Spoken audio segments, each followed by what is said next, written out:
ಭರತ ಭೂಮಿ ನನ್ನ ತಾಯಿ. ಕೃತಿಕಾರರ ಪರಿಚಯ. ಕವಿ ಕುಪ್ಪಳ್ಳಿ ವೆಂಕಟಪ್ಪ ಪುಟ್ಟಪ್ಪ. ಕಾವ್ಯನಾಮ ಕುವೆಂಪು. ಜನನ 29/12/1904. ತಂದೆ ವೆಂಕಟಪ್ಪ ಗೌಡ, ತಾಯಿ ಸೀತಮ್ಮ. ಸ್ಥಳ ಚಿಕ್ಕಮಗಳೂರು ಜಿಲ್ಲೆಯ ಹಿರೇಕೂಡಿಗೆ. ಕೃತಿಗಳು: ಚಂದ್ರಮಂಚಕ್ಕೆ ಬಾ ಚಕೋರಿ, ನವಿಲು, ಪಕ್ಷಿಕಾಶಿ, ಕವನ ಸಂಕಲನಗಳು. ಬೆರಳ್ಗೆ ಕೊರಳ್, ಶೂದ್ರ ತಪಸ್ವಿ, ಜಲಗಾರ, ನಾಟಕಗಳು. ನನ್ನ ದೇವರು ಮತ್ತು ಇತರ ಕಥೆಗಳು, ಸಣ್ಣ ಕತೆ.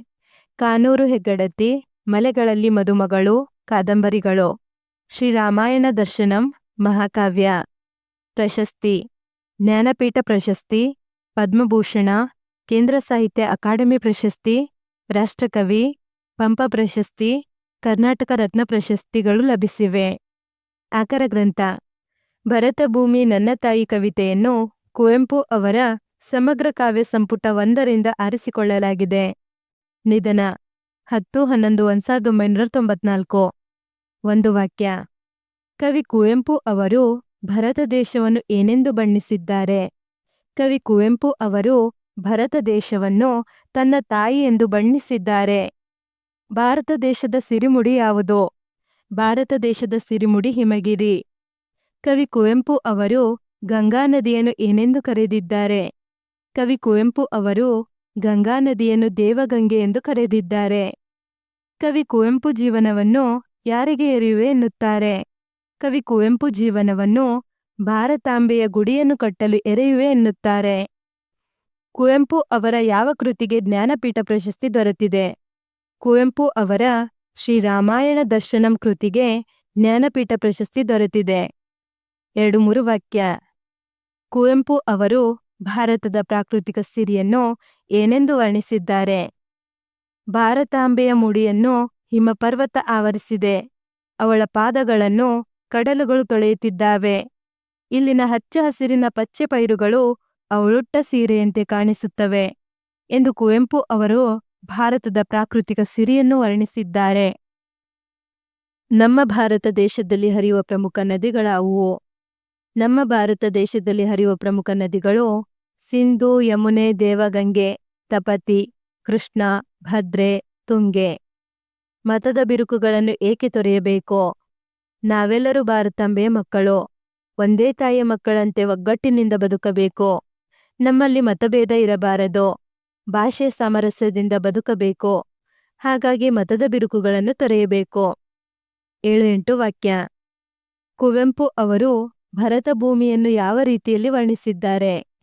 ಕವಿ ಕುವೆಂಪು ಅವರು ಜನ್ಮ ತಾಯಿ ನನ್ನ ಭಾರತಾಂಬೆ ಎಂದು ಅಭಿಮಾನದಿಂದ ನುಡಿಯುತ್ತಾರೆ. ಈ ಭಾರತಾಂಬೆ ಹೆತ್ತ ತಾಯಿಯಂತೆ ನಮ್ಮನ್ನು ಸಾಕಿ ಸಲಹಿದ್ದಾಳೆ. ಇವಳಿಗೆ ನನ್ನ ಜೀವನವೇ ಧಾರೆ ಎರೆಯುತ್ತೇನೆ. ಭಾರತಾಂಬೆ ಗುಡಿಯನ್ನು ನನ್ನ ಮನಸ್ಸಿನಲ್ಲಿ ಕಟ್ಟಲು ನಾನು ಸದಾ ಸಿದ್ಧವಾಗಿದ್ದೇನೆ ಎನ್ನುತ್ತಾರೆ. ಭಾರತಾಂಬೆಯ ಮುಡಿಯು ಹಿಮಪರ್ವತಗಳಿಂದ ಆವರಿಸಿದೆ. ಕಡಲುಗಳು ಅವಳ ಪಾದಗಳನ್ನು ತೊಳೆಯುವಂತಿದೆ. ಹಚ್ಚ ಹಸಿರಿನ ಪೈರು ಪಚ್ಚೆ ಅವಳುಟ್ಟ ಸೀರೆಯಂತೆ ಕಂಗೊಳಿಸುತ್ತಿದೆ ಎಂದು ಭಾರತಾಂಬೆಯನ್ನು ವರ್ಣಿಸಿದ್ದಾರೆ.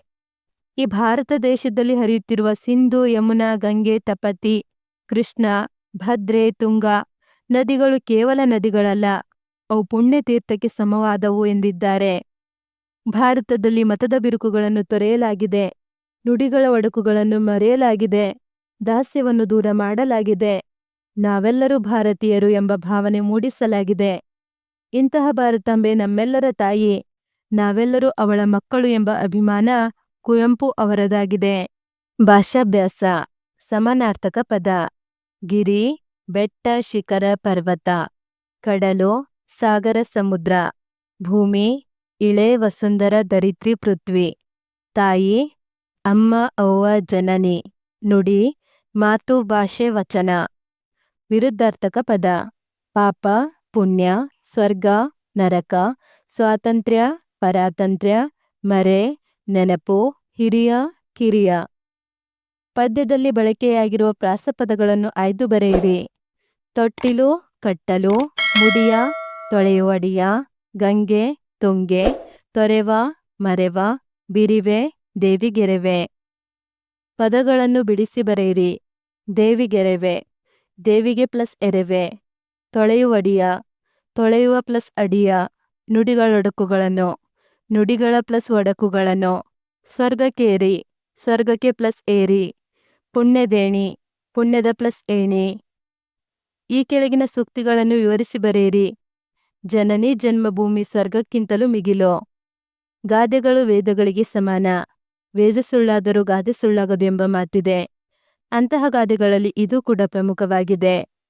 ಹೆತ್ತ ತಾಯಿ ನಮ್ಮನ್ನು ಹೆತ್ತು ಹೊತ್ತು ಸಾಕಿದರೆ, ಹೊತ್ತ ತಾಯಿ ಅಂದರೆ ಜನ್ಮಭೂಮಿ, ನಾವೆಲ್ಲರೂ ಒಂದು ಕಡೆ ನೆಲೆ ನಿಂತು ಬದುಕಲು ಬೇಕಾದ ಯೋಗ್ಯ ಸನ್ನಿವೇಶವನ್ನು ನಿರ್ಮಿಸಿಕೊಡುತ್ತಾಳೆ. ನಮ್ಮ ಹೊತ್ತ ನಾಡು ಬದುಕಲು ಬೇಕಾದ ಎಲ್ಲಾ ಸಂಪನ್ಮೂಲಗಳನ್ನು ಯಾವುದೇ ಸ್ವಾರ್ಥವಿಲ್ಲದೆ ನಮಗಾಗಿ ದಾರೆ ಎರೆದಿದ್ದಾಳೆ. ಆದ್ದರಿಂದಲೇ ಹೇಳುವುದು, ಜನನಿ ಜನ್ಮಭೂಮಿ ಸ್ವರ್ಗಕ್ಕಿಂತಲೂ ಮಿಗಿಲು. ದೇಶ ಸೇವೆಯೇ ಈಶ ಸೇವೆ. ಗಾದೆಗಳು ವೇದಗಳಿಗೆ ಸಮಾನ. ವೇದ ಸುಳ್ಳಾದರೂ ಗಾದೆ ಸುಳ್ಳಾಗದು ಎಂಬ ಮಾತಿದೆ. ಅಂತಹ ಗಾದೆಗಳಲ್ಲಿ ಈ ಗಾದೆಯು ಕೂಡ ಪ್ರಮುಖವಾಗಿದೆ. ನಮ್ಮ ದೇಶ ನಮಗೊಂದು ಗುರುತು ನೀಡಿದೆ. ವಾಸಿಸಲು ನೆಲೆ ಹಾಗೂ ಬದುಕಲು ಅವಕಾಶಗಳನ್ನು ಕಲ್ಪಿಸಿಕೊಟ್ಟಿದೆ.